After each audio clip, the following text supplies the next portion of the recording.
Codington County Courthouse in Watertown, South Dakota. I am one of the Poe-tastic two from the 6 Degrees of Edgar Allan Poe podcast. And this bell is from the original USS South Dakota, which was launched in 1904, later named the USS Huron in 1920, and then was decommissioned in 1927.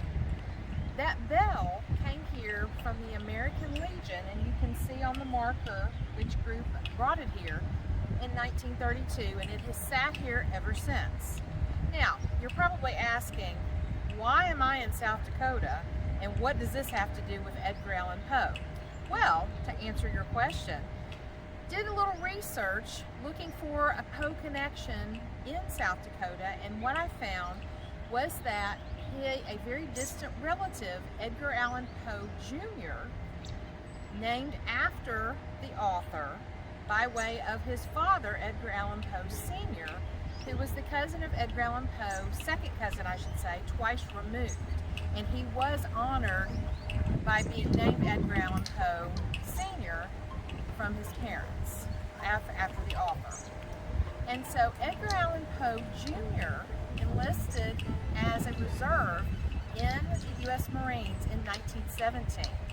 Well, what ended up happening by 1919, he was discharged as a reserve and then became a lieutenant. And he was assigned to the USS South Dakota, and he was the first company, and he was the basically second man in charge.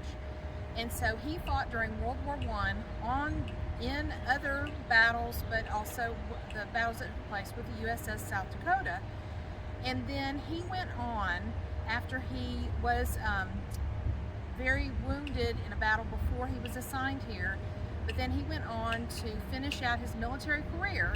He went back to Baltimore, where he was born, and he became a lawyer, which is the path that all of his previous relatives had taken. His father was the Attorney General of Maryland for several years, from about 1911 to 1915, and so that's what his father really wanted him to do. Military was not what that part of the family had done. And so he had gone to Princeton before he enlisted in the Marines, and so when he came back, he became a lawyer. He was a very successful lawyer, married a lady named Catherine, and had one child, Edgar Allan Poe III.